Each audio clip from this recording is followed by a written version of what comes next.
What's going on, everybody, and welcome back to the A Show with the Kings of Pro Wrestling Podcast. And yes, that's right, we are awesome. I'm Justin here with Meelz. We got a packed show, a crazy show today, Meelz. We had to like I feel literally we had to redo our whole show this week because of what happened.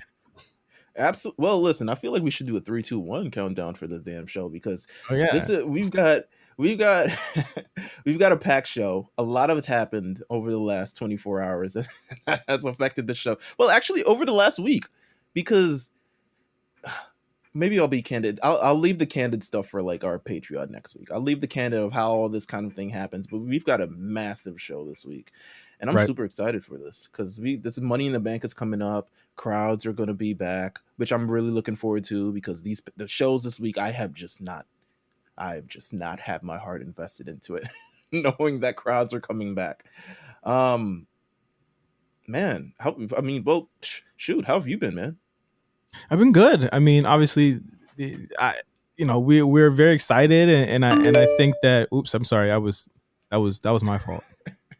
I was with That's Zoom, okay. like Zoom literally updated in the background, and I don't know why I let it update in the background. That's fine. Everyone knows that things happen on technology. But anyway, I've been super excited for this week and knowing what was to come. Obviously, we'll tell a deeper story about this next week. But I mean, very excited for fans to come back this week because this week just feels like such a huge monumental thing. I mean, and we'll talk about this in the Money in the Bank prediction segment, but it's like this feels like a major show. They even had a damn Money in the Bank preview asset video on Raw that was like, I was like, oh, they're treating this like it's a big deal. Like it's the first time it's ever happened in a while. You know what I mean? We just had one a year ago. But I Right. mean, there's so much to be excited about. Obviously, like not everything is fine, within the world and within this age that we're in. But there's Mm-hmm. small things like this that make it, make us excited to finally have the world normal again at some point in some way. I couldn't agree with you more. I don't know. We're just super excited for the show. I feel like we shouldn't bury the lead. We have a big guest on the show this week. Again. Yes, this is our second former WWE champion. How about that? Listen, in 1 year, I mean, he was champion this year. I mean, we Yeah, getting them at the peak. We're getting them at the peak of their success. You know what I'm saying? man, don't ever sleep on the A show, man. You know what I Listen, mean? Don't ever sleep on us, man. We told listen, you we man. was gonna do it for show, and we did it. We did it again. We got Drew Abs- McIntyre himself on the show. and he was super excited to talk about everything that's been going on. I mean, he's got Money in the Bank coming up on Sunday. We talked about the Thunderdome era, which I guess we'll get into kind of after this whole interview thing. Maybe we'll do a post-mortem on kind of like how everything went down. But we talk about everything in this interview. I don't even want to make people wait too long because I know what they're here for. But all right, you're gonna actually have to wait maybe like another 90 seconds because we got to pay bills because we got to promote the stuff that we're doing, and then you get the stuff that we also did as well. Because this week on the A Show Network, I mean, of course, we have the A Show. You have the War Report coming on Friday. Um, you have a new episode of the Rewriters Room coming this week as well. And Justin, you're Yeah. premiering a show this week as well on the Patreon. Talk about it. Yes, on the Patreon front, we have a brand new series called Legendary Run that is taking you through pivotal moments in some of our most favorite performers' careers. This first season will be Kenny Omega's 2016. So taking you through the IC title all the way to the G1 win. We talk about the impact he's had on wrestling as a whole and New Japan Pro Wrestling. So that's going to be myself and Cyrus. And that is on the Patreon, which you can go to patreon.com/theashowrnc and subscribe for just $5. And you get all this extra content. And you'll also get shows like the one you're listening to right now early. And that's something. Absolutely. And then yeah, you get the Invasion Diaries too, which I've been having fun with this week. Later this week, me and you hopping back in the booth to do another episode, which should be fun because we had a vote on Patreon. Shout out to the patrons who managed to vote for this topic. I wanted to do a fan vote episode. So the choices were Unforgiven 2001, No Mercy 2001, Rebellion 2001. I don't know why I'm saying 2001 as if Invasion lasted in another year. And the go home shows for Survivor Series 2001. And the people have picked the go home shows. So Justin, you and I are going to talk about both Raw and SmackDown because I've never done an actual SmackDown on Invasion Diaries yet. Which features the final Raw before the final Raw is classic because it features this is like Stone Cold Steve Austin's Saturday Night Live run coming to a full swan song as he's singing with The Rock to close Monday Night Raw. And then we also have on SmackDown, you have that fiery YouTubian amazing shoot promo from Paul Heyman on Vince McMahon, which I might recite word for word, to be honest with you, because it's just that's deep. Memorable. Yeah. It's deeper than rap. It's deeper than rap. Clearly. But that is all the content you can get on the A Show Network's Patreon and on our channels itself. Thank you guys for the support. Obviously, if you haven't subscribed yet, please do so now. We have a whole bunch of stuff coming to you. But what we have coming to you right now is two-time WWE Champion Drew McIntyre talking about Money in the Bank, the Thunderdome era, and much, much more. So keep it locked here, listen to the interview, and when we come back, we'll talk about Money in the Bank and some news from around the horn on this week in pro wrestling. So on the A Show, we'll be right back. Here's Drew. Welcome, everybody. We are back on the A Show, and we are here with a special guest, man. First of all, we have to announce WWE Money in the Bank airs this Sunday, July 18th at 8 p.m., 5 p.m. Pacific on Peacock in the U.S. and the WWE Network everywhere else. But we have probably a guy who's been really, I mean, if you see the video, you know he's right here. But honestly, a person who's been in the conversation for so long over the years, the conversations that we've had on this podcast for the past, year. He don't miss. We call him Drew. He don't miss ever. Yeah, that's really been the conversation. Is like you don't miss. Like even times just like, all right, are we anticipating this match? It's Drew. Damn, he killed it. He killed it once again. We have Drew McIntyre on the show, man. Former WWE champion, former Royal Rumble winner, maybe future Money in the Bank winner. Maybe, who knows? Fingers crossed. Welcome to the show. How are you doing, man? I'm awesome. Even better after that little intro there. Thank you very much. I appreciate you guys for having me and appreciate you for the support. Oh, absolutely. No problem, man. Yeah, absolutely. You first of all, shout out to you for you gave me Street Fighter vibes last night when you assaulted that motorcycle and destroyed it piece by piece. I was like, wait, he's going for the high score. Yeah, that was a lot of fun. I've been waiting to do something like that forever. I used to get so jealous when like some of the guys we get to do the kind of backstage stuff or the Stone Cold-esque stuff. I'm like, man, I want to wreck something. Just give me anything. I want to tear it apart. And finally, I got my chance to tear apart the bike, cut up I don't know if you can see some of the cuts on my hands, but my hands are cut to pieces from doing it, but it was a lot of fun and worth it. They should have let you tear down the Thunderdome. Yeah, that was my consolation prize. They wouldn't let me take my sword to the Thunderdome, so they said, all right, tell you what, if you want to rip apart Jindo's bike, we're not going to say anything because what they're going to do is stop me anyway. Oh, absolutely. My God. So speaking of the Thunderdome, the final show at the Thunderdome was, a little bit under 24 hours ago, and we're looking back at that era of shows. What could you say are some of your favorite matches and programs from that era in your run there? Oof, my goodness. I've been there for so long now. I don't even remember.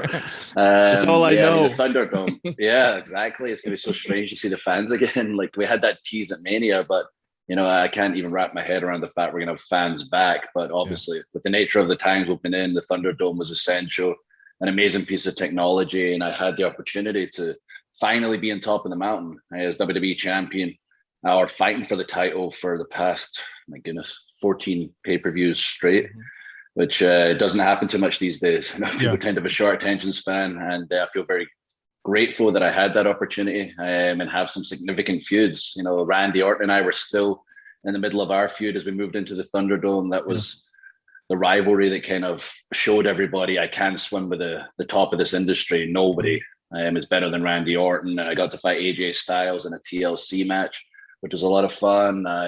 Sheamus and I beat the crap out of each other. Yeah. They committed crimes on each other in the Thunderdome. I threw him through some of the screens. Yes. Hopefully we get to do that with a crowd again, because that is some fun matches, even though it doesn't look fun and we're tearing each other to pieces. Yeah. It's a lot of fun for us because we're insane.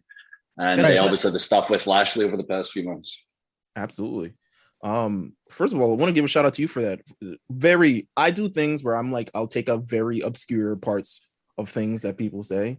Shout out to you for that ambulance match. I don't think I've enjoyed an ambulance match, especially the one with Randy, with all the features coming in. You had Ric Flair, everyone kind of coming in and being a part of that entire experience. I mean, it's probably I think this run that you've had over the last year, it's just been hit after hit after hit after hit and knocking out the park.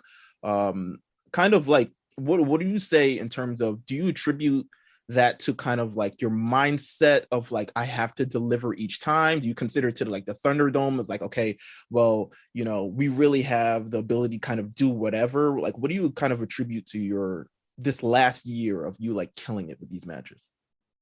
First of all, thank you. And second of all, that should be everybody's mentality. Whatever opportunity you're provided, be it, 5 minutes on Raw, that's a lot of people watching those 5 minutes, especially across all the digital platforms, or myself, lucky after 20 years to be WWE Champion, fighting for the title, get some long matches.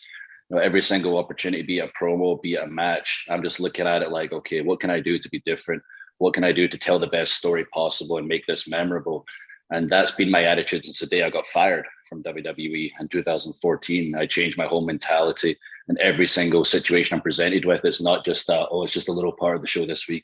I'm not going to give it my all. It's no matter what I've got, I'm going to go completely out of my way to make it count. And sometimes the situation might be, well, Drew's wrestling this guy. Maybe he's not known for having such memorable matches. I'm going to figure out a way to make sure people go, oh, damn, they went in there, they laid into each other. That was physical as hell. And that's what people understand. I think that's why they relate to the Drew McIntyres and the Lashleys and the Sheamuses. The heavyweights have started kind of becoming top of the card again, because people at home, they don't understand, 450s and 630s, etc. They love them. They're exciting, but they do understand getting punched in the face. They do understand getting kicked.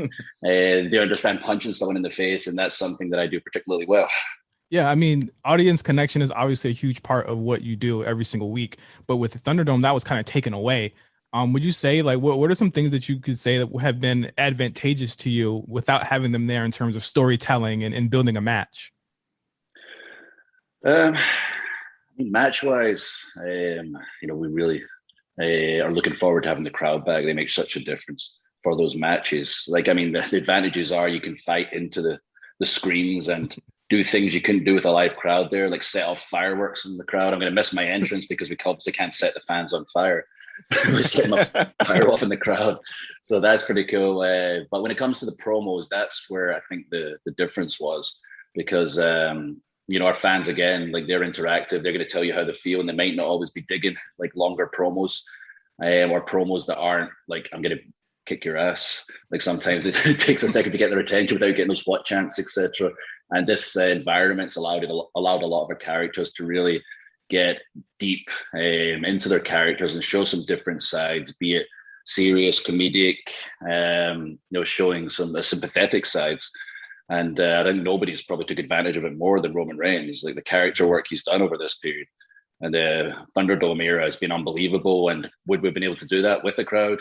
Perhaps. He's an amazing talent, but with that environment, we could really set the stage and add all those layers. And a lot of our talents have been able to do that. In the Performance Center, I really tried to take advantage of that situation, because there wasn't even live audio of the crowd over the speakers. It was silence.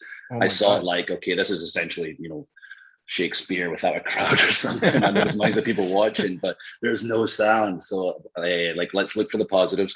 I'm never looking for the negatives. Let's get deep into this character. Let's try some different stuff. Like the night Dolph brought Heath back, I remember, and the way it was set up, if there was a live audience, they would have booed me out of the building.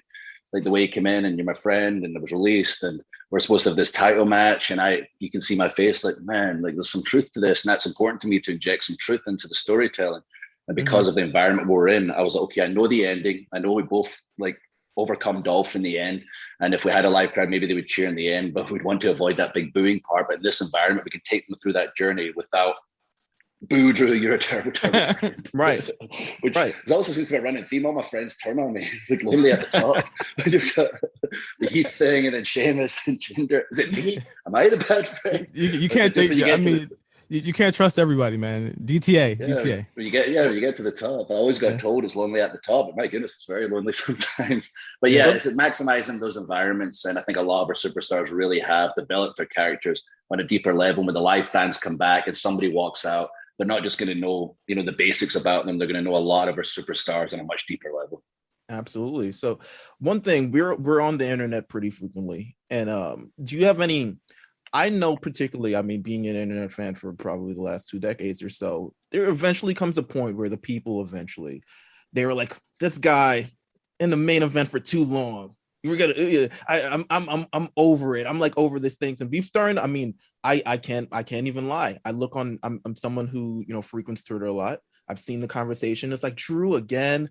Do you feel like you're going to have to like take it to the next level once the crowd get back? Because we've already had kind of this 18 months of you kind of being on top, you having this run, and then, for the last year without fans. So you kind of look at it now from when we get fans back. Do you feel like there could be a level of like, okay, maybe people are like kind of tired of like Drew in this main event sort of spot? Or do you feel like, you're just ready to maybe show them again, or show them kind of up close and in person why you're kind of where you are?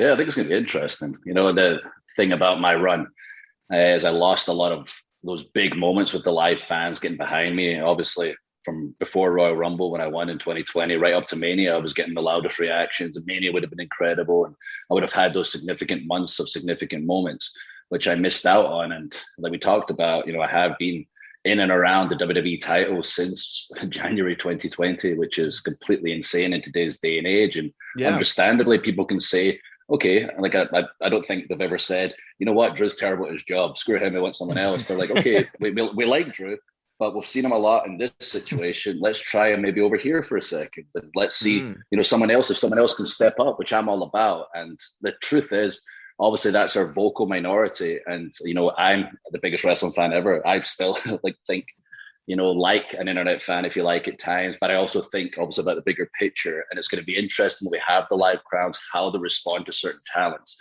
And I don't mind either way. Like, all I care about is that people care enough to react. If they cheer, if they boo, as long as there's not silence or indifference. But from a character perspective, I'm excited to see how they do react.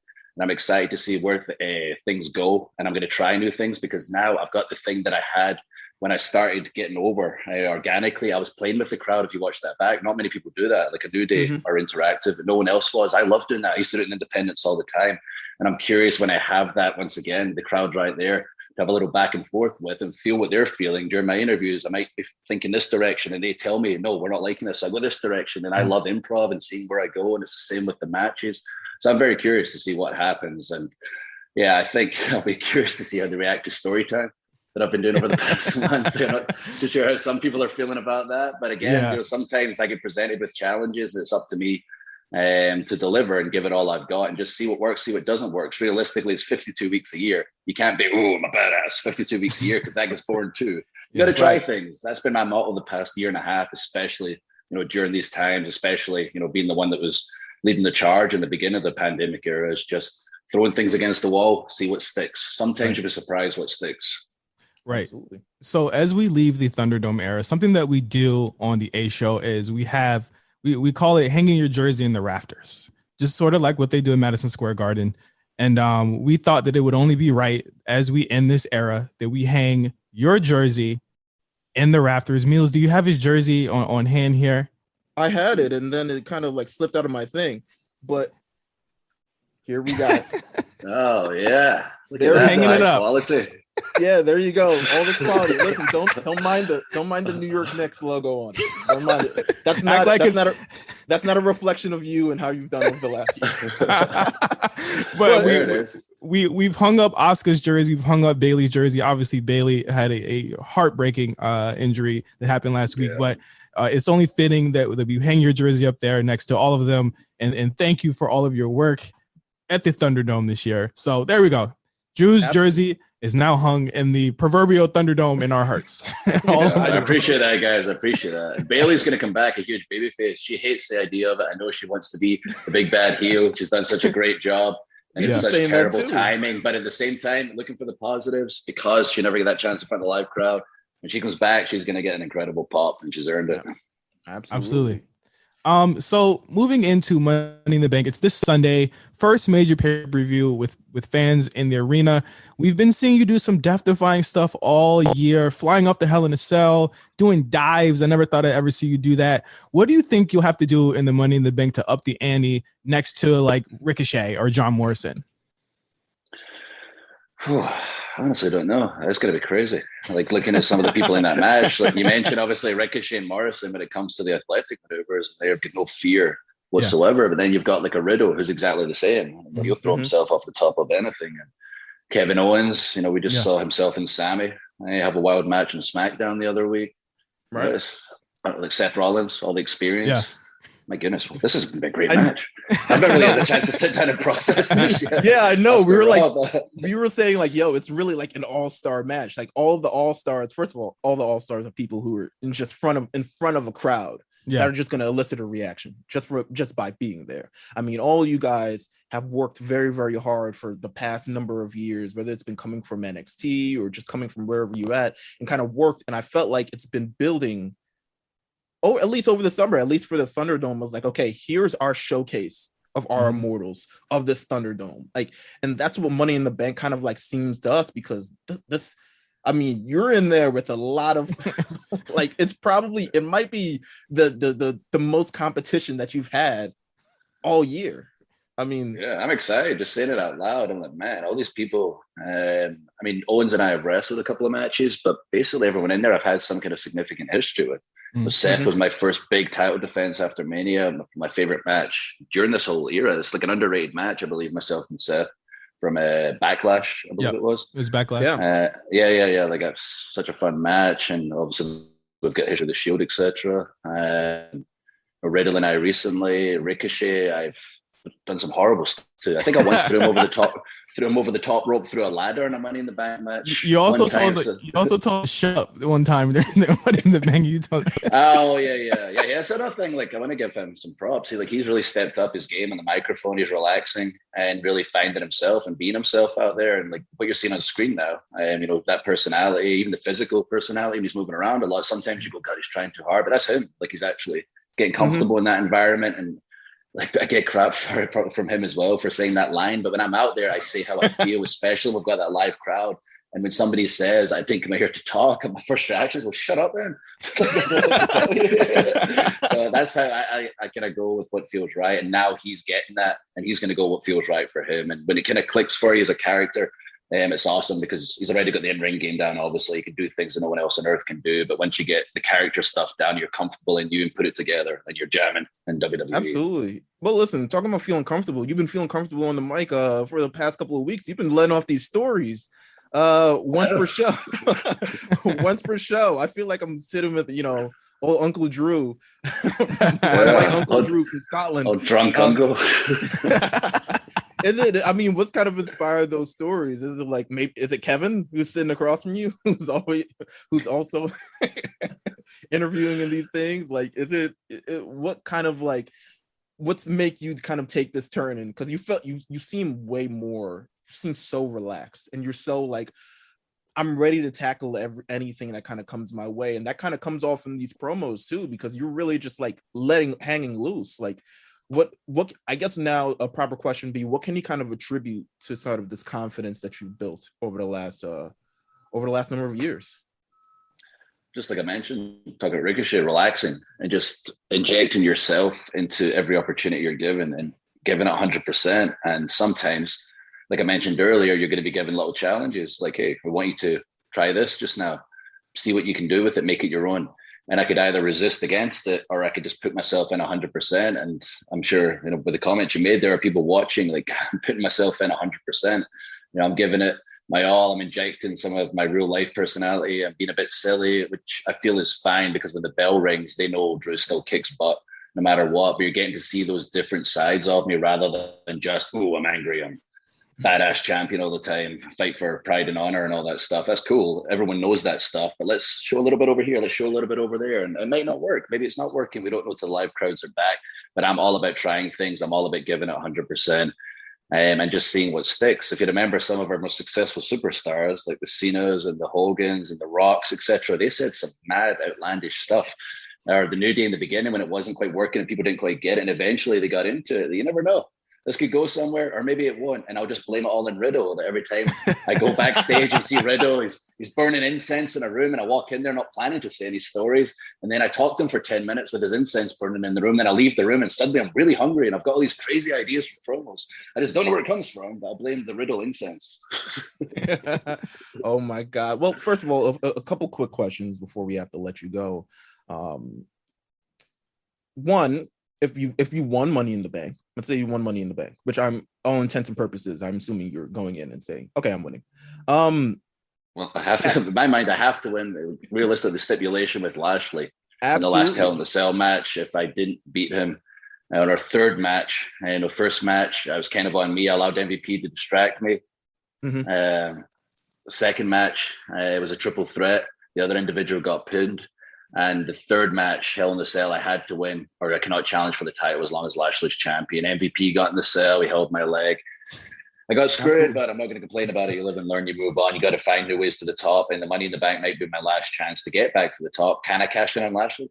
I don't know. Absolutely. Well, there's other heavyweight champions and other brands. That's what I'm saying. But you have a couple options. Let's say Kofi wins.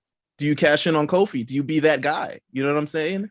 The guy that wants to be world champion. I mean, Kofi and I go way back as well. Like, I never got to mention with Morrison. Our history, I beat him for the Intercontinental title in 2009, and then Kofi beat me for that said Intercontinental title in 2010. Like, Kofi, Morrison and I go way back. Absolutely. Well, you have other people that you go way back with. You have Roman on the other brand. You also have the possibility of Edge if he wins the world championship. Ooh, we also go way back. We were in a main event of SmackDown one time, and I believe it did an amazing rate. Someone will have to do the fact checking for me. It was myself and Vicky Guerrero versus Edge and Kelly Kelly. If someone wants to do the research, but wow, yeah, Edge and I go way back. Wow. Yeah, I was a kid at the time, and like he was kind of like a mentor and someone I observed when I was a kid. But yeah, that match happened. We had a couple of matches on TV, but what we could do today. Obviously, Edge has always been at that level and is at a different level right now, character wise and legendary wise. For myself, I've finally stepped up where WWE saw me as, and I'd be curious to see what we could do today. As I know it'd be awesome, not just in ring, but especially for the storytelling because he's such a master of that. Absolutely. Well, a few more quick questions. I have one as a fan. This is like my very selfish question. You have like the fastest 5-star match that I've ever seen. And that match was against Oni Lorcan on NXT. Yes. What a great first opponent. Yeah, what were your thoughts going into that match? Because it seemed like a car crash after car crash after car crash. And after you were just like, whoa, what did I just go? Yeah. Even me, I'm just like, whoa, I might need a cigarette after that. Like, what? That's what I was wanting it to be. I was so glad that I got Oni as my first opponent, returning to WWE, returning to NXT. We wrestled each other, knew each other outside of WWE, namely in Evolve. Mm-hmm. And just like myself, he is not afraid to hit or be hit, a very physical style, encourages it even. And we both knew getting into that match, we were just going to have a very fun sprint and lay into each other. And we pounded the crap out of each other. We did some crazy stuff. He's got absolutely no fear whatsoever. And I remember he was giving me those slaps in the face that he does. Yeah. And then I was like, oh, I'm going to get you so good. He hit the rope and I ran in, caught him with an elbow in the face, busted his nose open. Like, it was like a sharp match, but damn, like you say, it was explosive as hell. And hope we get the opportunity to do it again. And I mean, speaking of, that could be possible. A lot of NXT people are coming up to the main roster. We saw Shotzi and Tegan. There could be the potential of more. Who down there right now would you love to face, if they were to come to Raw? Everyone. Like, the talent pool in the whole of WWE today is the best it's ever been when it comes to in-ring wise. Mm-hmm. I watch all the shows and just blown away. I mean, I have seen this over the past few years. I've watched it happen. Just the in-ring game increased dramatically since probably 2014 across the board, like from top to bottom each roster. And when I was outside of WWE and I saw a lot of the superstars that are part of NXT and Raw and SmackDown now, especially part of Evolve. For my first night in Evolve, I won the title and I had to watch like the Ricochets and the Garganos and the Roderick Strongs before me. And I've been in 3MB for a few years. I was like, man, I am main eventing this thing. I'm following these guys. I'm going to have to step it up. So to see all of these guys and girls get opportunities to come to WWE and do things they probably didn't think they were ever going to get to do when they first started wrestling is really cool. But if I got a chance to get back in the ring with a Roddy Strong, one of my favorite opponents, with an Adam Cole, we've wrestled once before with Shawn Michaels as the referee, which was a fun match. Was the big man, Karrion Kross. They've been doing some cool stuff there. He's someone else, big physical guy. Everyone. They're all great. Like Gargano and I have got such history with each other. Like first ever Evolve Tag Team Champions. We had the unification match, Evolve title and Dragon Gate USA title, which I won. So he owes me one. and he's so incredible in the ring. Like that's something I'd love to revisit. So just look at the whole roster. I want to fight them all. Actually, if I win Money in the Bank, maybe I'll cash in on Cross. That's an idea. I want to fight all the NXT guys. That's a choice. That's a choice. Charlotte did it. I mean, yeah, there we go. And NXT UK, Walter's there as well. That's a match it's been coming for a long time. Yeah, he might want some get back for Survivor Series. I mean, just saying. Yeah, sure he does. I should. In fact, knowing him, he does. Yeah, so that's gonna be fun. We're gonna chop each other to death. Yeah. Oh my God. I mean, well, Money in the Bank is this Sunday. I want to thank you for coming on to our show. Thank you for being just an amazing guest. We've been watching you I've watched you live myself. I went to one of the Evolve show. I think it was Evolve 34. You may have faced, I think, Rich Swann on that show. And it just in New York. In New York. Tore down the main event. And you remember that because the ring apron had a spike sticking out of it, and I did a tilt-a-whirl backbreaker on the apron, and it went straight into my arm about 2 inches and just started. Oh my God! From afar. Holy shit! Oh wow! Didn't know that. Rich is awesome as well. But yeah, you've done this for the past number of years. You constantly we talk about it on the show every week. Drew don't miss. So we're leaving the Thunderdome era. There's no one more deserving of being in front of crowds and celebrating and being able to take it all in of the moments that you had than you. So we want to thank you for being on the A Show. And best of luck at Money in the Bank. Well, thank you guys. I really appreciate the positive words, appreciate the support throughout this whole time. And we'll do this again in the future. I'll be either Mr. Money in the Bank or I've won one of the many titles we've talked about today. So I'm excited to get back in front of these live fans as well. It's going to be really cool to see how they react, everybody. Awesome. Absolutely. Thanks, Drew. Appreciate you guys. Thank you. All right. And we're back on the A Show, episode 195. 5 weeks away from 200. First of all,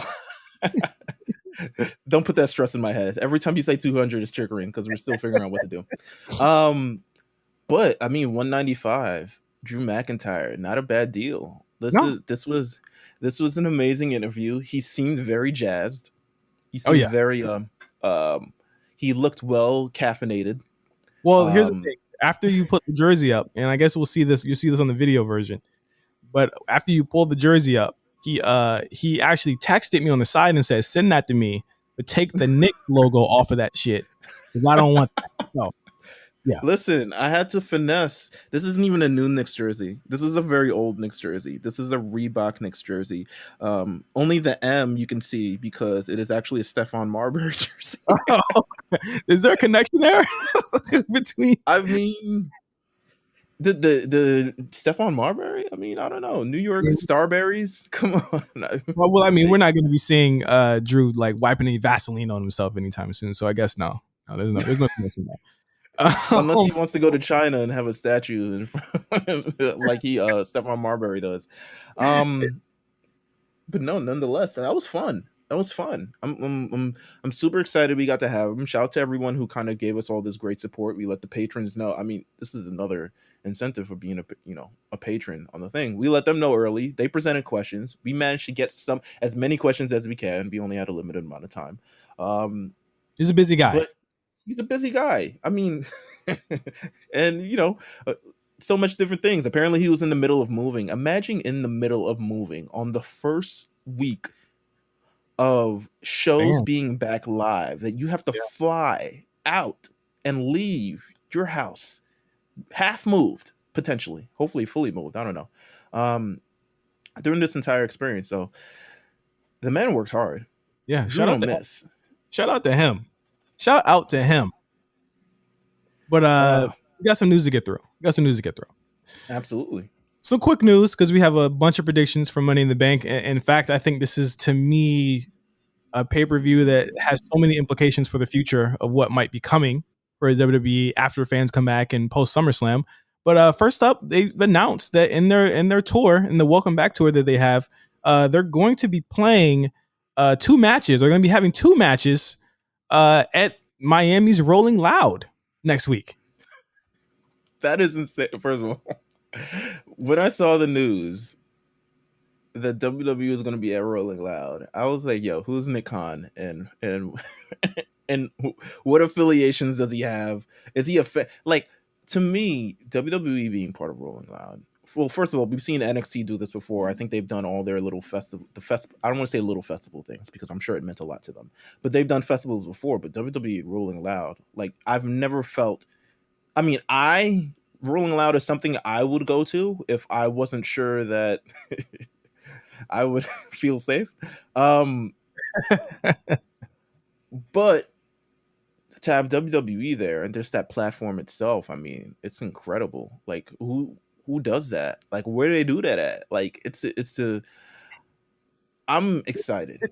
It's a great experiential experiment, so to speak. I mean, within marketing, you always want to maximize new audiences and attempt to put yourself in positions there. The thing that people think that this is so crazy, I'm like, it's not that crazy for them to be there because Rolling Loud has crazy pop-ups all the time. You just don't see them or know them because you're not a part of the experience. So like the experience of Rolling Loud is to be there for the music, but it is a festival in every sense of the word. NXT has done this before at the Loud Festival and I think Glastonbury. And they've done shows from there before, and no one batted an eye at it. But now that it's this, it's like I saw a couple of very strange comments. They're now deleted, but from people saying this isn't the crowd you should be going for. And I'm like, this is absolutely the crowd that they should go for, because the thing is, they're gonna capture 10, 15, 100 of them to go and turn over and be like, okay, wrestling's lit again. You know what I mean? Because they're here, period. And it might not work. It might work. Who knows? But you can't knock them for actually trying to do something, completely different in terms of how they're getting their marketing out there, how they're getting the word out there. This is actually a genius piece of, experiential marketing here. What crossovers, if any, could you see with Rolling Loud and wrestling?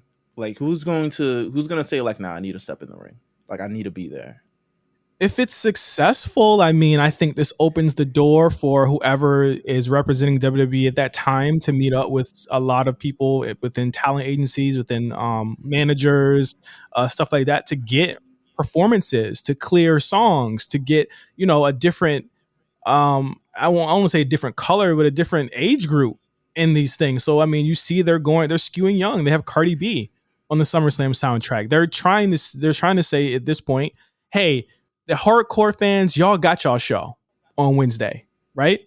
Mm-hmm. This is where we're going with it now. We're trying to get Rolling Loud. We're trying to get all of the TikTok. We're trying to get all these kids now. So I think that the crossover depends on who reaches out at that time and who wants to do it. I think that they're open to everybody. I mean, it's clear they're open to everybody at this point.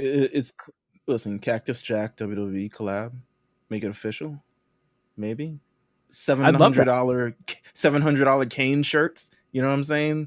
I mean, this opens the door to everything. I mean, we've been talking about this for like we've been talking about this for a long. I feel like we're the only podcast to be talking about this in terms of from a marketing side.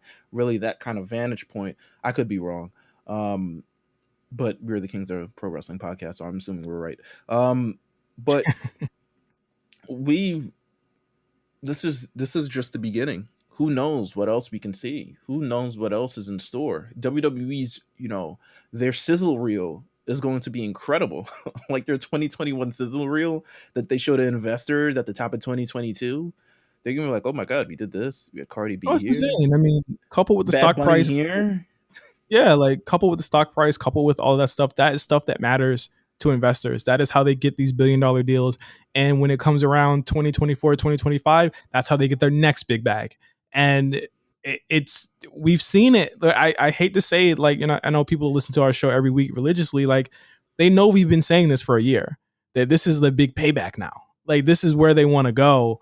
And this is the type of thing they're carrying the company in. And now what will the wrestling look like for me and you, Meelz, watching it, I don't know.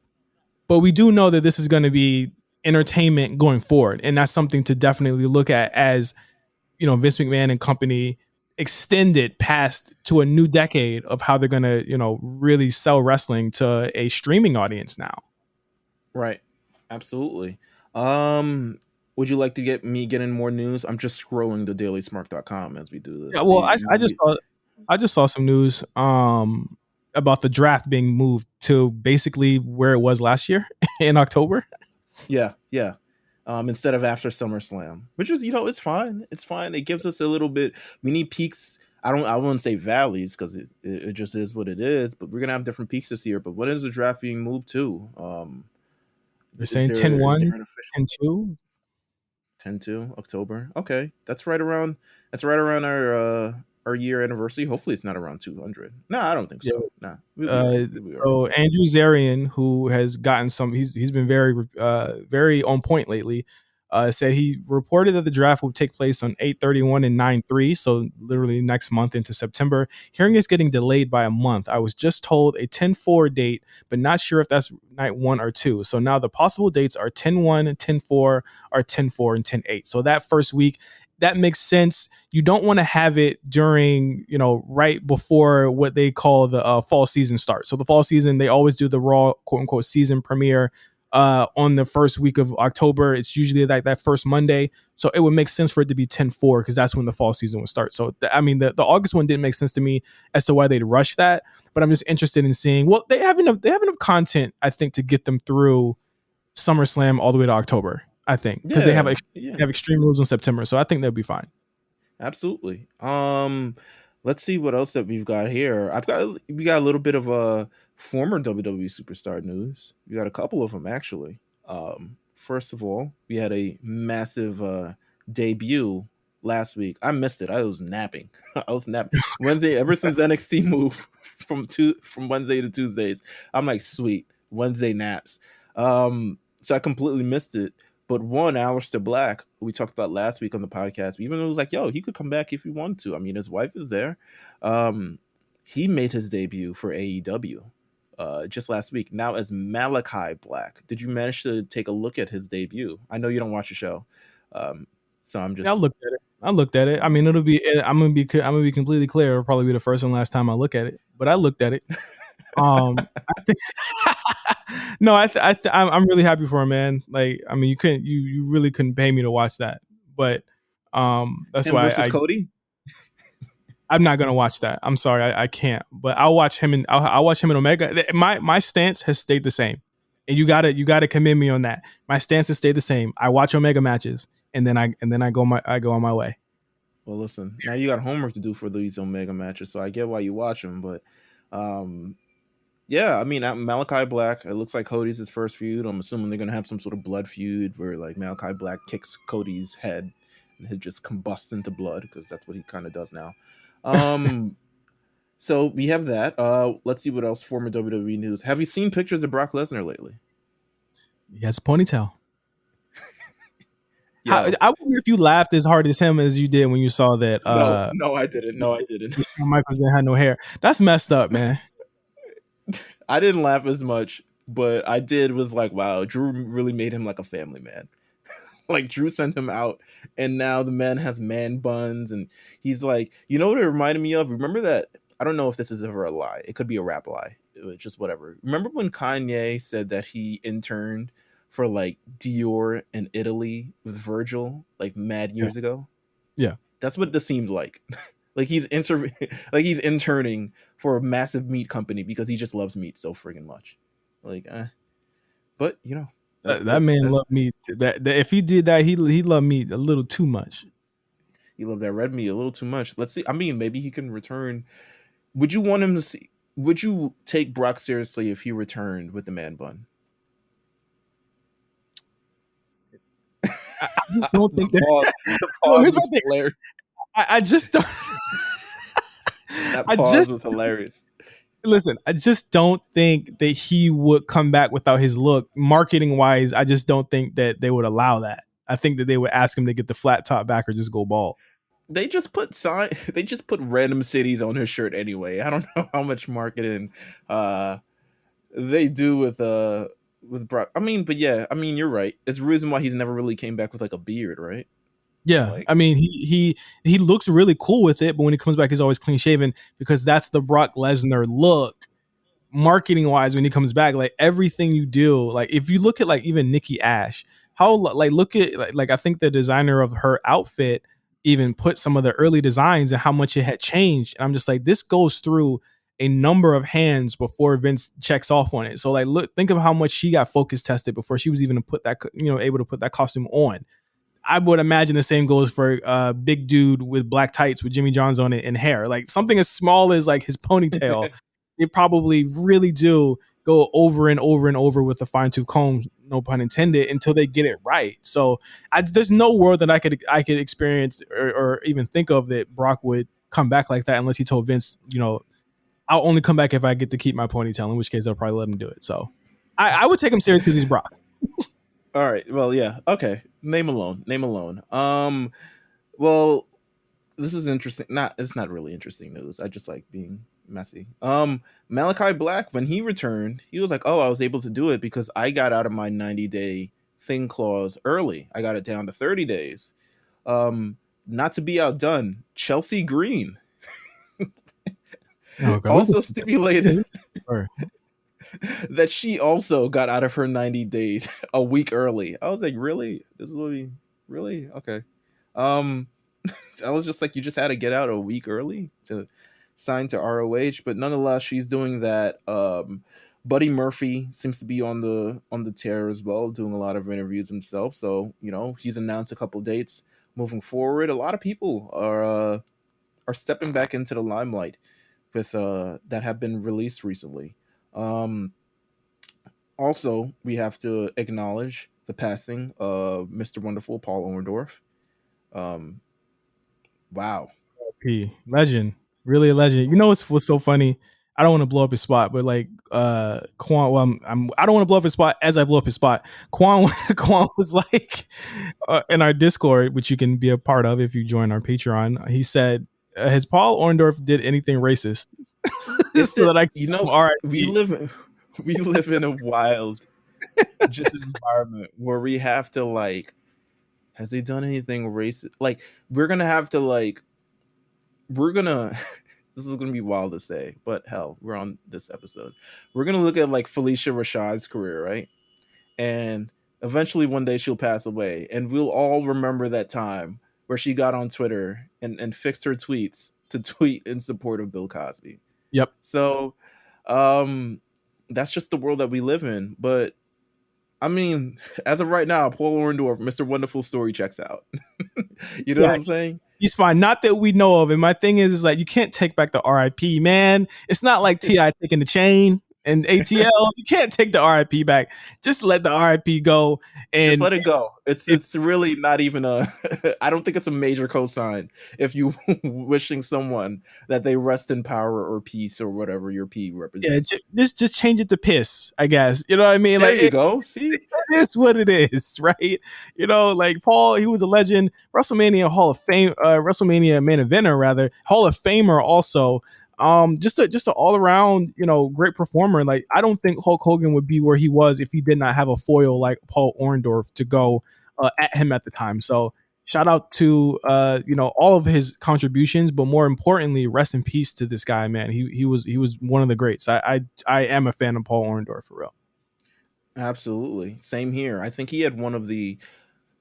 I haven't watched a lot of Paul Orndorff matches, but the one that I did see, it was a great match, steel cage match against Man Who Shall Not Be Named. And I was like, wow, steel cage matches. Like, this is how you kind of do it. So yeah, rest in RIP. Whether it means rest in peace, I reserve that for any new information that may or may not come out. See, I'm not even fully. You reserve the rest in piss? This man ain't even damn 48 hours in the ground. I'm sorry. Rest in RIP to Paul Orndorff. Sorry, why am I laughing now? This is the greenest RIP segment we've ever had in this show. I blame Quan. I'm gonna blame him. Can you imagine when Hulk Hogan passes away? What are we gonna do? What are we gonna have? We're gonna have a fish fry? What are we gonna do when Hulk Hogan passes away? Oh I my god. I don't know. I don't know. Yeah, I don't know. Another bit of news. Oh, a little interesting news. This isn't like news, but this is like, you might find this interesting. Heath Slater made an appearance on a podcast, and he talked about who he originally pitched to be in 3MB. Now, we just had one of the members of 3MB on the show, but did you know who he initially pitched to be in this stable? I don't know. Johnny Gargano. Dean Ambrose, Fandango, and EC3. Yeah, Dean looked like he a broke nigga. That would have been fine. I mean, Dean is an interesting guy there. EC3 would have been completely fine too. I think he would have been able to show a little bit more personality than he had. Does EC3 have personality? Jeez, he has like, I don't know how to explain it. It's just it is some. I don't know. Maybe it's his look. I don't know. He has something. He has something of the rather. He has a comedic timing. Buff guy in a little trunks. I mean, that's essentially who he is. Listen, I say this news because I feel like I could have bought Dean Ambrose in 3MB, because in a world where Dean Ambrose isn't part of the Shield, where is his career trajectory kind of go as scrappy black trunks fighting guy with leather jacket? At least in WWE. Yeah. Where does it go? You know? I'll leave it there. I'll leave it for the people to ask. Heath Slater, the ultimate he curating the vibes for 3MB. Big congratulations to Sasha Banks and Bianca Belair. They won an ESPY for WWE Moment of the Year. Could not have telegraphed it more, as the only two WWE representatives at the show. Yeah, they let the fans vote for this, so I'm pretty sure the Crew-anon came out in full force. And shout out to Bianca, man. That's all I gotta say. That's all. Shout out to everyone involved. I will say, well, yes. Shout out to everyone who voted for that, because what a moment. And our last bit of news, probably the biggest news. Right before SmackDown was set to air last week, we got news that Bayley will be out for 9 months due to an injury suffered preparing to be back in front of crowds. I could not think of anything more than damn as soon as I saw this. A week before we're supposed to return to crowds, that she's going through this entire thing. It sucks, man. I can't think of anyone who has worked harder than Bayley has. We hung her jersey in the rafters after the Tamina match. She did that. You know what I mean? Like, she is absolutely, this is her Hall of Fame case. This year was her Hall of Fame case right now. You know what I mean? Like, this is someone who finally put it together. And like Drew said in our interview, she's going to be a huge baby face when she gets back, because people are going to appreciate what she did. You know what I mean? And we already do. And she's not even a week out yet. You know what I mean? So the rumor was that, or not even the rumor, but I guess it was confirmed by Fightful that she got injured when they were training to go back to, training to get ready to go back on tour ACL, 9 months. But even with that, 24 hours after she got injured, she was doing a promo for SmackDown in full character, which I loved. And I love whoever made that idea and went through that idea, because it absolutely gave, again, this is a character that she's going to write out right into the end. You know what I mean? And I mean, it sucks because we really felt that the Bianca and Bayley I Quit match had that energy, right? Like, it was like, this is going to be special, this match. Absolutely. And it's not happening. It sucks, but I mean, we're very close to SummerSlam. We know what's going to happen on SummerSlam. I think we can even guess who that final woman is going to be on Money in the Bank. But let's get Bianca there. But I think that when Bayley gets back, man, we gotta stand up and cheer her, whether she's heel or face, because she's gonna be the biggest star on whatever show she's on when she comes back. Absolutely. So geez, I mean, best of wishes safe, speedy recovery. Hopefully your ACL recovers faster than usual. She's going to be out 9 months, which probably means that unfortunately she's going to miss Mania next year, which would suck considering she wasn't on Mania this year. But that's just kind of how career arcs go, and sometimes sometimes you get a minor setback, and sometimes it's something where you're like, okay, well, now it's just a different path for me to move forward, and I have no doubt in my mind that Bayley will climb back to the top. So, yeah, I mean, Bayley, We love you. We love you, Bayley. yeah, absolutely. We love you, Bayley. We love you so much, man. We can't wait to have you back. Any other news, Meelz? No, unless you want to. Before we get into predictions, anything stood out to you on the shows this week? Shout out to Shotzi and Knox. Great call ups. Give us more. We need more. Like I said a week and a half ago, 2 weeks ago, we don't need 4. We need like 15 people on these shows. You need to reload these shows. Some of these people need to go in their way. You let like 98 people go, it's time to call some of these people up. You let 98 go, let 20 up. You know what I mean? Like, we need to get some more people on these shows. They looked great. They beat the tag team champions. SmackDown was a whatever show to me. You didn't like the Mysterios? That was a cool moment.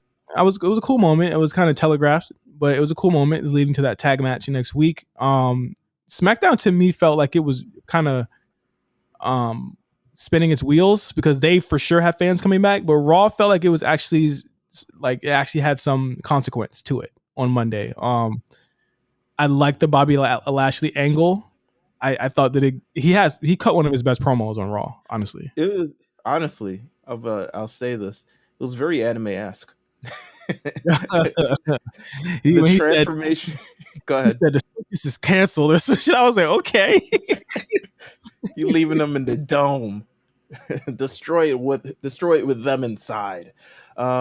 Nah, he dropped really kind of one of the best promos that he's ever done ever. Like when you match him with the intensity, with the things that he's saying, kind of like, it truly felt like we're ending one era and going to the next. And that's how kind of Bobby kind of seemingly receiving this as well. He was like, listen, this is the end of one thing. I'm going to the next. He lost earlier in the night to Xavier Woods. I guess for a WWE champion that might throw anyone off the top or over the top. But just I have no more to say. I mean, that was a really, really great promo. I thought Ricochet and John Morrison tore it up. Fantastic. They should have let them destroy the Thunderdome. At least blow it up. Like, you know what I'm saying? Like, if we're not coming back, it's like, I'm reviewing 2001 SmackDowns. Remember when they had the oval set for SmackDown and then they transitioned to the fist? Yeah. The final show of the oval set, Rhino spears Chris Jericho through the set. And that's the end of that set. And it's the end. And, we don't return to that set, et cetera, et cetera. If we're not returning to the Thunderdome, blow it up. You know what I'm saying? Exactly. I enjoyed the Viking Raiders getting something. Finally, we got a confirmation of their match, and we're going to predict it right after the break. I didn't mind Raw. I'm not going to lie to you, bro. I liked it a fair bit better than SmackDown this week. I thought the matches were good, and even knowing that it was taped, I thought that they brought a lot of really good content to it. Xavier and Bobby was actually really good too. So I mean, it kept my attention, and I like that they're giving something for Eva Marie and Doudrop to do. I'm not going to lie. Yeah, it was very. I mean, they're not included in the Money in the Bank match, but by just virtue of being on the roster, and it's not like they're just sitting there doing nothing. Exactly, which would be wild. So they're incorporated. The 4-way was good or actually it turned into a 3-way between Asuka, Naomi, and Nikki Ash. I think Nikki's gonna be over like Rover when she gets in front of crowds. Those masks are gonna sell like hotcakes. Okay, I see it. I feel like Alexa Bliss, especially if she's in this feud with Eva Marie. I mean, there's a face run there too. There's some fun stuff going on with there too. So who knows? But yeah, I mean, the shows were very. Blah. Let's get through this to get to this. It's like you know what's up. We know what's up. Let's get to it. And when we get back from the break, we're gonna get to Money in the Bank first. first pay-per-view with crowds since a year ago. So when we come back on the A show, we're going to predict all the matches. Be right back. Work, doing what we do, and I mean becoming the 7-time WWE Tag Team Champions.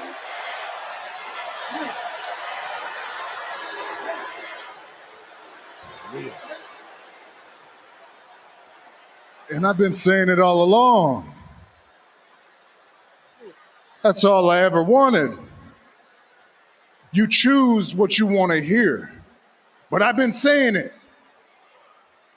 7-time tag team champions. Universal champion for however long I want to be. And the way we do it is together. On the same page. All of us working together. Can't nobody touch us. Can't nobody touch us if we do it my way.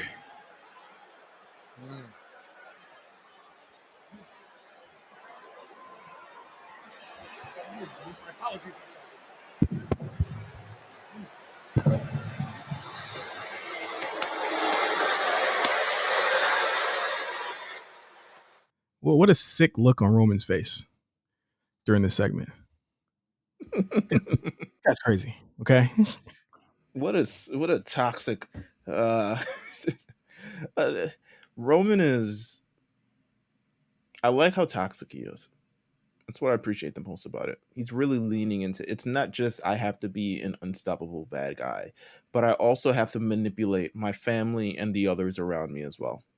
Yeah. That's really the I don't know, what's something you cook? What's a great topping to put on something? A great topping. It depends. You could put parsley on there. I know a lot of people talk shit about parsley, but it does go with a lot of things. I am partial. I feel like he's a little better than parsley. I feel like we could do better than parsley for Roman Reigns. What are you talking about toppings? What do you mean? You're talking about like actual like things that enhance like something that you put on? Yeah, that enhances it. Oh, a good ragu. Some sort, you cook up some sofrito, make a really good ragu with it, and pour that over it. That would be Roman Reigns. All right, yeah, let's go with that then. Yeah, I'm ordering Uber Eats after this, so it doesn't matter to me.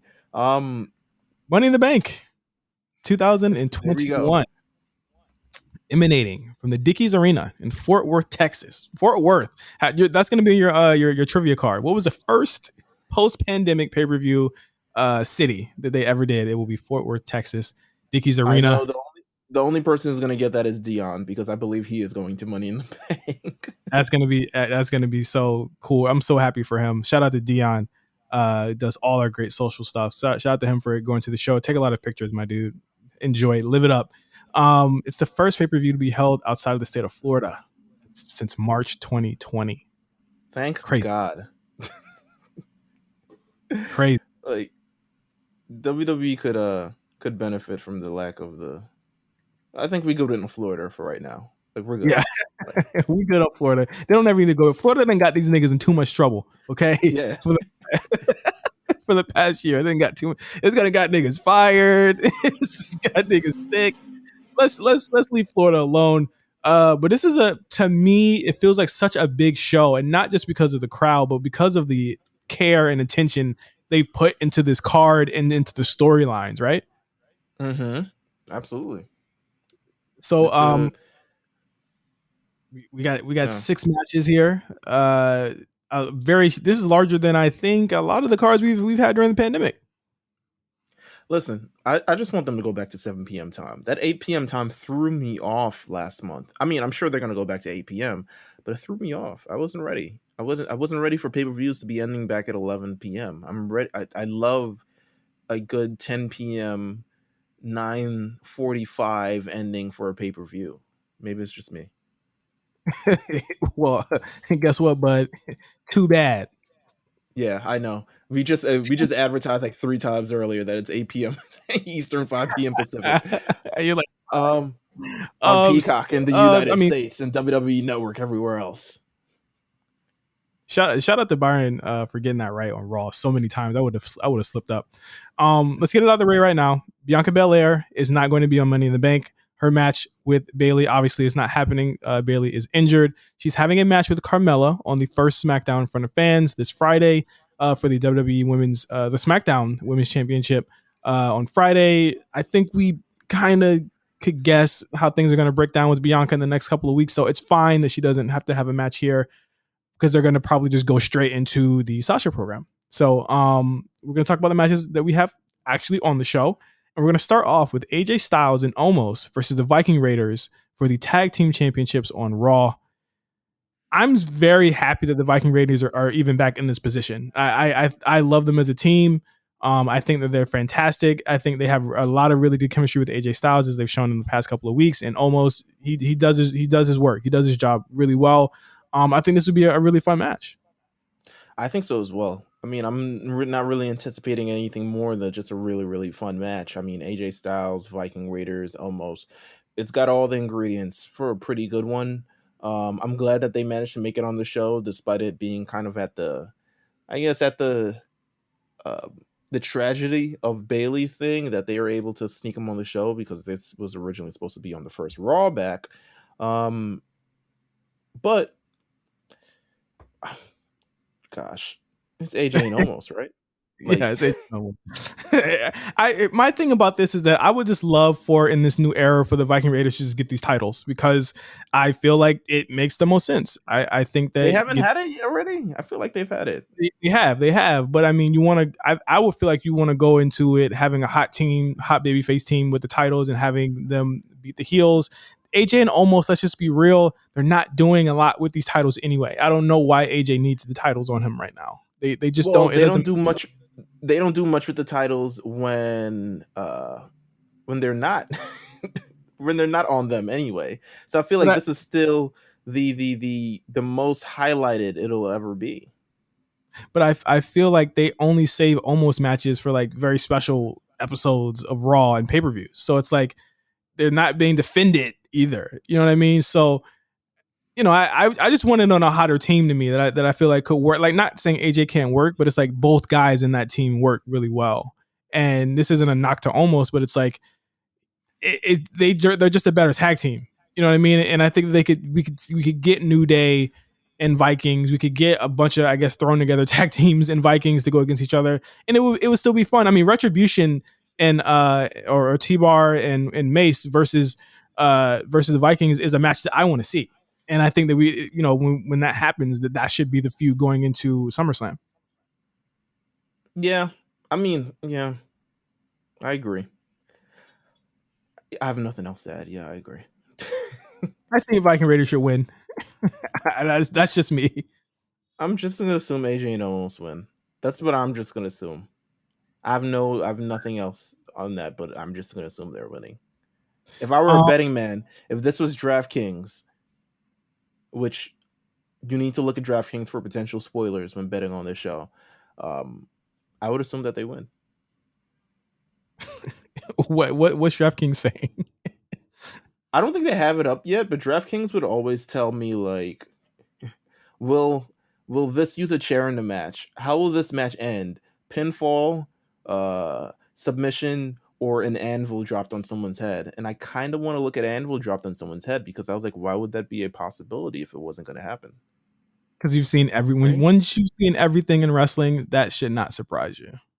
No, definitely not at all. Yeah, I'm gonna throw fake money away on DraftKings this Sunday. I'm sure of it. We need a DraftKings sponsorship. Fuck that. I agree. We've talked about them way too much on this podcast. I'm actually gonna stop mentioning them right now until we get that. Some love, man. Make some love, man. Yeah. Come on, man. Next up, I mean, I guess since we're gonna be doing the Money in the Bank ones last, we should just go ahead and just do the title matches. I'll get them out the way. Yeah, Roman Reigns versus Edge for the Universal Championship. Here's the thing with Roman Reigns matches and predicting them. We don't predict the winner. We predict if it's going to be good. Like, there's no reason to predict the winner here. I think the more interesting thing to predict is what's going to happen after. And there's a question that I posed to the chat and to Meelz a couple days ago. I'm sorry, Edge. I think Roman's gonna win. Sorry, he's just gonna win. I think you say the same. Meelz, let's be real. He's gonna win. Yeah. So now that we're gonna have this conversation over and over again for the next month. Let's just start it up right now. If Cena comes back / when Cena comes back, should they give him the record-breaking title reign over Roman Reigns and have him break that record? You pose this question to me. We've already talked about this question. I say yes. And I say yes because, one, I think all records are made to be broken. Ric Flair does not have to have the exclusive holder of the most world championships ever, because as time goes on, just records will be broken. Like, except if you're Wilt Chamberlain, which when you're playing Milkman, all records belong to you. But yeah, I think they should give him the record setting. I think it's a good PR. I think it'll get big news, big everything. I don't think Ric Flair would be opposed to it, because I do think he thinks that John Cena is one of the GOATs. And yeah, maybe Ric Flair at 70-something years old will try to his hand in the ring to try to tie it up again. Who knows? But I do think that they should. But will it be against Roman? Jeez Louise, you're asking a tough one there, buddy.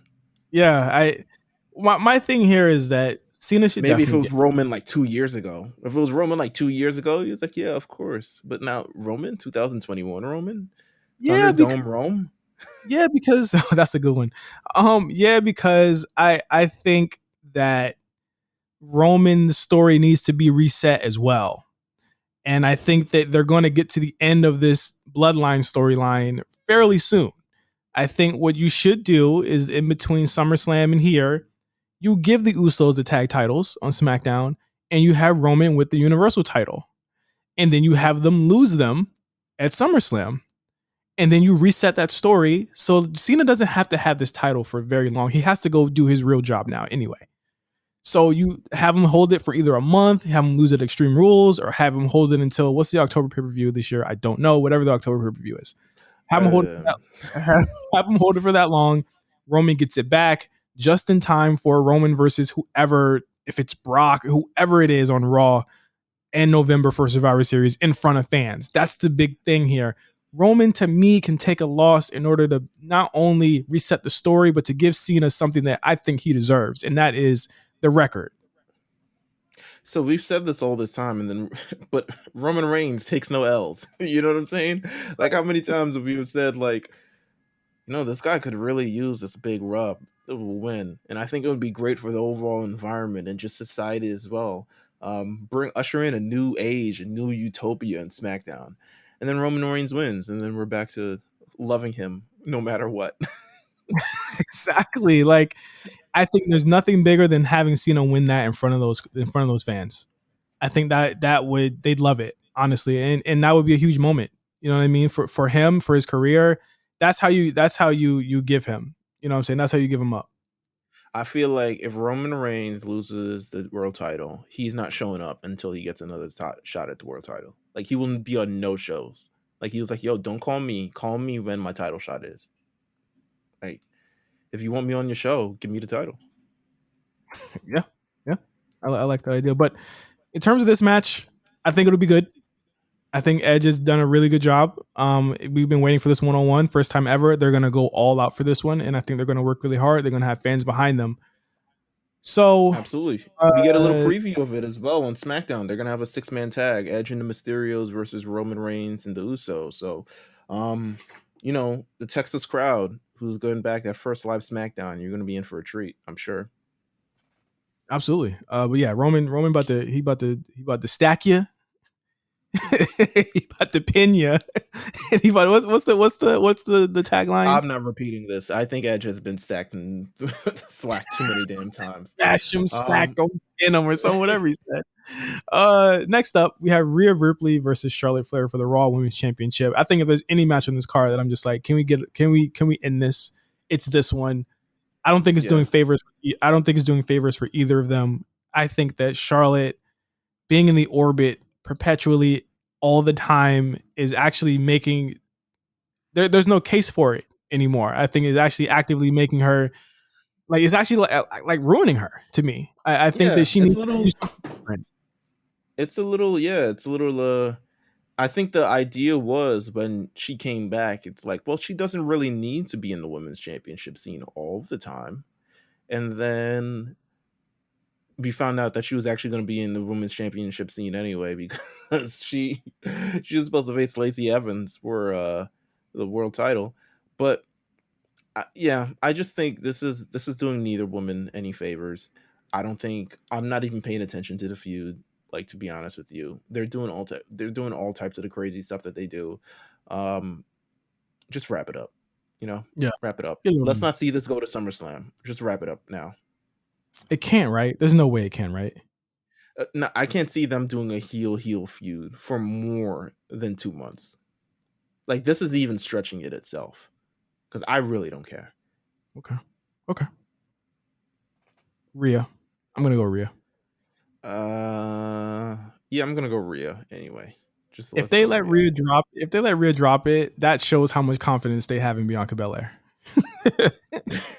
Because I don't see Bianca losing that title for a long time. And it's Charlotte going on whatever brand she is, and then showing up at Bianca's front door. To be honest with you, that's true. That'll be a match, right? That will be something else. Yeah, that'll be something. I agree. Next up, Bobby Lashley versus Kofi Kingston for the WWE Championship. Admittedly, I gotta eat some crow here. I was not excited. I was not excited for this, and they sold me. They pulled me in. I think that Bobby is the most intriguing that he's ever been in these past couple weeks, and I think Kofi is as intriguing as he's been in the last year in this program. But even I think the intrigue of Bobby will fade almost immediately, especially if he's going back to the Bobby that we disliked not disliked, but thought could do better. In the year previous to that, like, I think he's gonna go back to, like, I don't know, the screaming, sweaty, bald, full Nelson and guy. If he goes back to that, if it's that we're going back to, I don't really want it. Yeah, I wouldn't be cool with him being U.S. title Bobby either. I hope you do get that depth. I hope MVP does evolve as well with him. Obviously, it's clear to me that the women are not coming back. I think Monday let us know that those women are not coming back. Bobby said, "More goals!" and he threw everything. And the MVP looked flabbergasted. He's like, "Wait a minute, hold up, excuse me, this is what we doing? This is not what I agreed to." He looked flabbergasted. He looked like the women were not coming back. That's our Pinot Grigio, or what was it? Pinot Noir. That's our. I paid him in advance. I can't get these checks back, man. What the hell? Well, goodbye, ladies. With the Thunderdome, so do you think that they just sit in the Thunderdome as ghosts until someone else opens it back up? I hope so. That would be amazing. Like, ooh, the ghost, the haunted hose of the fucking Thunderdome. Are they leaving the Fiend in the Thunderdome too? I mean, he technically died there as well. No, he died at WrestleMania. Okay, yeah, you're right. He did die at WrestleMania. Never seen again. He's for sure coming back imminently. I don't even think he died. I think he just got, like, curved. He just got curved, and he's taking it very, very hard. So crazy. But yeah, Bobby versus Kofi, I think it'll be good. I think it'll be a pretty good match. I mean, if Bobby's to be believed, this isn't going longer than 2 minutes, but I would hope that they would get some time to go with this match. And I got Bobby Lashley winning here, man. Yeah, I don't know what it says about us that we have all the same people winning this match. Hopefully it'll change in these next two matches right here. But yeah, I got Bobby too. It's going to get real interesting. So let's go right into the women's Money in the Bank ladder match. We have Asuka, Naomi, Alexa Bliss, Nikki Ash, Liv Morgan, Selena Vega, just added Natalya, and TBD. Sorry. There's one more. That slipped out. There is one more slot left. Let's just be honest here. It's probably going to Sasha Banks. Nothing's worse than intrigue and have an intrigue of like who's going to be added, and then they just said NMV Natalia. Like, the last spot. Well, have you seen the rumors for the last spot? Sasha. The rumor is that Sonya Deville might be the last spot in this match.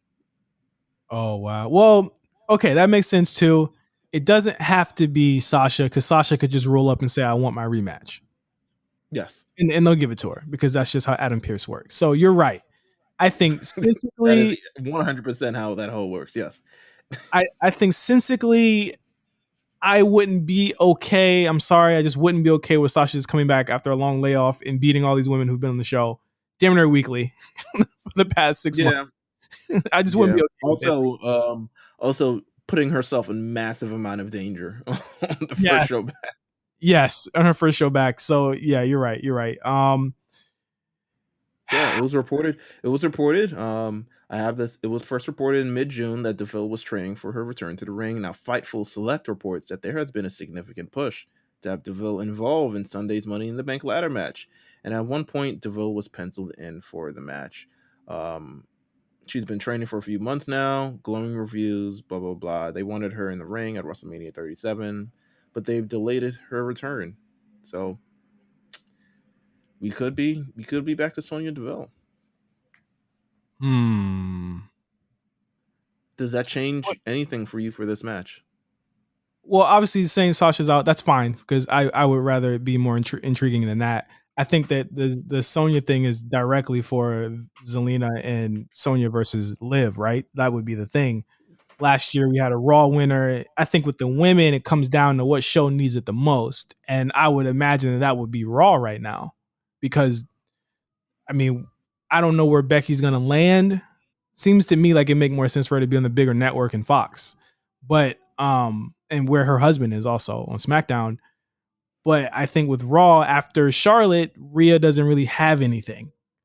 And I would love to give that to somebody like Nikki Ash, who could play the babyface, and Rhea could be the one that kind of just destroys her and says she's not on her level. And that makes a really cool champion challenger story. And Nikki has already beaten Rhea before as well. I'm going to go with, well, first of all, I don't think anyone on the SmackDown side is winning. They just don't. It's not holding up well enough for me, unless Sasha Banks is inserted into this match. They're stacked enough, and I think that like it would just be sitting in purgatory for a while, because I just don't see Bianca. I don't see a heel big enough to do that to Bianca right now. Bianca ain't sweating none of these girls on SmackDown. If they show up with Money in the Bank briefcase, she's just gonna flip them over her shoulder, and that's gonna be the end of that. Yeah, I think only people I see beating Bianca right now is Charlotte Flair and Becky Lynch. That's it. That is period. Those are the only two people I see beating her. I'm picking Alexa Bliss. I don't know why. I just am. I mean, there's very much so that she could transport out of the match and just never return like she did on Monday. Yeah. But there's very much so chance that she could transport up the ladder and win this thing and then win it. And then they at least have her chilling with something for a year, having to be able to do something on the side, some attention towards her while she's not actually in the title hunt. So you're like, oh, well, she's got the briefcase. She could swing with it. Her toys could come out of it, et cetera, et cetera. They could probably make a exclusive Alexa Bliss briefcase. That would be marketing. Cool. But you could also do an exclusive Nikki Ash one too. I mean, to me, Raw is infinitely the more interesting choice here for a winner between Alexa and Nikki. Asuka doesn't need it again. In fact, Asuka just needs to find another feud. I think she could be away from the title for a while. Naomi doesn't really need it. Asuka and Naomi going to be tag team champions. I guarantee you. Absolutely. And I think that she would be my wild card of all wild cards. Liv Morgan, to me, this is storyline for her. For if Sonya's in it, that's storyline for her. And that's going to be her feud, which is nice. I mean, Liv needs a feud. I think that'd be cool. I agree. Natalia, whatever. I hope she gets put through a ladder and then sent off on a stretcher, like, and then gone. Yeah. Yeah. She's there to facilitate this match, to get everyone on board and make sure all the spots go correctly, and maybe put a sharpshooter on two people or something. She's a patrol. Yeah, that's what she is. That's what she is. She's got TJ in her headset. Oh like, God. yo, they gotta be here. Make sure they're here. So lastly, do you think any of these ladder matches are ending the show or starting? I think they'll start with one and end with one. That would make sense to me. I would end. Nah, I think Roman and Edge is gonna end. So here's my question. Do you think it's possible that if Roman finishes the night, that we get a surprise at the end of it for the fans? Ooh, that would be fire. That would be super fire. To like go watch SmackDown on Friday to see surprise where surprise would end up or what they're gonna do. I don't know. It's just me thinking. No, that's a very great possibility. That seems great. Think of the Roman return at SummerSlam last year. How that shocked the world. Think of something like that. That'd be cool. So what you're saying is Drew McIntyre is winning this briefcase? Absolutely not. So I love you, Drew. I love you, but Money in the Bank ladder match, men's side, Ricochet, John Morrison, Riddle, Drew McIntyre, Big E, Kevin Owens, King Nakamura, and Seth Rollins. This has the potential to be, if not top 3, but at least one of the best ladder matches in the past couple years. I don't want to say ever yet, because we still got the NXT TakeOver New Orleans one. But this one has the potential. I mean, Ricochet is in this match. John Morrison is in this match. Riddle don't miss. Drew McIntyre don't miss. Kevin Owens don't miss. Seth Rollins don't. There's a bunch of people in this match that don't miss. Right. So the don't miss ratio is very high. Very high. Very high. Astounding. See, I was picking Riddle at the beginning. Okay. But Drew. Seems to me that the Riddle thing will be hampered by a returning Randy Orton from wherever the hell he is right now. Yeah. I don't know. Is Randy Orton going to show up and turn on Riddle? That would be mean. I say that he either needs to return and help him or return and turn on him. I could see that. Yeah. I don't know. All these guys, they have a case, but none stronger than Drew or Riddle. Is there any wild card? If you were gonna just say like, yo, let's give it to somebody else that's not Drew or Riddle, who would you give it to? Ricochet or Big E. My thing is that a lot of people are pulling for Big E to get that, and I get it. But I don't know what the landscape will be like if y'all wanted the Big E Roman match. I just don't know what the landscape will be when he finally cashes it in. There are a lot of people that say they want Big E to have it, but cash it in on Kofi if he wins. And I'm like, I don't know. I don't think that'll happen. Yeah, I don't know if they would agree to that. You know, I just don't see them agreeing to that. I also, it wouldn't, to me, I wouldn't like that at all. That's not the way you start that program if you guys are going to go that way, right?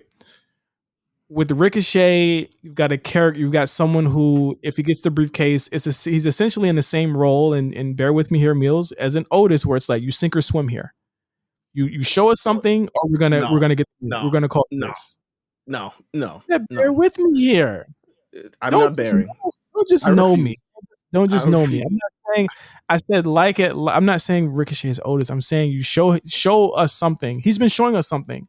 But how can you hang with the briefcase and still hang at that elite level? That's something that Otis could not do from the beginning.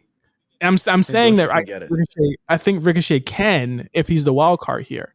I think Ricochet with the briefcase sets up two different things. You could continue to have super babyface Ricochet, or you could have him do the old cheap CM Punk way, where he's the face that thinks that he was right, or the heel that thinks that he was right for cashing in on a babyface. You know what I mean? Like the issue comes where it's like if he cashes in on a Brock Lesnar who might come back or whoever, like if that's going to happen with Bobby Lashley, I don't see Ricochet cashing in for a really long time. That's where it gets interesting at. But, you know, as it stands right now, I think that Ricochet to me, you already know he's like one of my favorite guys in the company. So I would give it to him. I think he'd be my wild card. If I had to do a wild card, I'd probably give it to KO. I like KO. Well, it's funny because I think KO's going to win. Like, that's going to be my pick. Oh, wow. Oh, yeah. Wow. Okay. Wow. I think Kevin's going to win. Mine is Drew. Like, so much things. He gets a moment in front of a crowd, but it's not like the moment it's not the moment that's completely telegraphed. That is, oh my God, he beat a bunch of people over again to get back to this moment. Now it's like you're taking advantage of the moment. And that's what I think Drew is. That's how you pop a crowd in a different way for Drew McIntyre, who we talked about it in an interview, may be going through, people may be a little exhausted with everything that's going on. But I think if you have Drew hold Money in the Bank, you at least you have a different way to bring him back to the top. Well, does that mean he goes to SmackDown? Because I don't see Bobby losing here. He could beat up Kofi. Bobby could lose and he beats up Kofi and just takes away the entire moment. But I don't think they're going to turn Drew heel. No. I mean, if they don't have Cena confirmed for SummerSlam, Roman versus Drew. Listen, man, that's not even. Don't even go there. The Cena police coming after you for saying that. Easily, the Cena police. I don't think that there's kangaroo or whatever the fuck it was. I don't think there is anything of any doubt in my mind that Cena is going to be there in Vegas. There's no doubt in my mind. My issue is that if it's Drew, the natural person that faces Bobby, and he can't, and Roman's busy. Drew has to face Jinder. I'm sorry, that's the program, Meelz. That's the program. That is the program. He can't face Jinder and have the briefcase. He could, but wasn't it? But he just fucked up Jinder's ride. I didn't want to tell him this while he was interviewing him, but you know what I'm saying. I didn't want to break the spirit, but like he messed up Jinder's ride. Jinder's gonna be coming for payback for him during the match. Yo, imagine the match he's going to have with Jinder. He's going to take Jinder to 4-star territory right there. Feel me? He don't miss. He going to teach Jinder. He can still have the briefcase. He can still have the briefcase while doing that. Oh, man. No. They setting up certain kernels of story to kind of throw you off the game. I think this is the one part of the story that's actually going to happen, though. Because you look at all the people that are in this that could have somebody coming out to fuck them over. Kevin Owens could have Sammy coming out to fuck him over. Nakamura could have Corbin coming out to fuck him over. Seth already kind of overdoing it, but I think he's going to play into the Edge finish. So that's why I don't think this match is going to main event. Because I think that... All right. You sold me. I'm on KO now. Yeah. I think there's certain kernels that don't play out. The Riddle RKO, I keep bringing it up because that's another kernel that's gonna throw us off. This set up to throw us off. Jinder, I think, will happen because they have to keep Drew away right now. Ricochet could happen because they could start something new with him. That's why he's a wild card. KO absolutely could happen because after it's Cena, or it could go back to KO, or during Cena, that could be one of Cena's pay-per-view matches. It could be KO, or he could just cash in and do whatever he wants. That's all I'm saying. There's kernels of story with all of these people except really Ricochet and John Morrison, but they already got a feud, so they could take each other out. This is just J5 booking, or it could not. None of this could happen, So I'm gonna go KO wild card Ricochet. You're gonna go KO, and what's your wild card? Drew. Okay, all right. Shout out Drew. Drew. That is We're auctioning off this Drew McIntyre jersey, by the way. If the bid starts at $70. Oh my god. The bid starts at $321. 321. There you go. Boom. See, look at that. Yeah, that branding. Yeah. But that's it. Money in the Bank should be a fantastic show. I think we'll be on Spaces. I don't know. Who's setting that up? Well, we'll see. We'll set up. We'll try and set up a Spaces. We'll talk to the Brain Trust. But as always, thank you guys for all of your support, for listening, and for being active in our Twitter, being active on our Discord, for just being active in all of our lives. Period. Without you guys, we don't get these interviews. We don't get these shows that we get to do without you guys, because you helped us get here. Thank you so much for everything you guys have done. Thank you, Drew McIntyre, for being on the show this week. Obviously, as always, on our Patreon, we have so much content coming to you. We have, of course, this show, bonus episodes of the War Report. We have Legendary Run premiering this week with myself and Cyrus, Kenny Omega's 2016 Invasion, the Invasion Diaries with Meelz, a new episode with Meelz and myself coming next week. We have so much stuff coming up. Thank you guys for listening.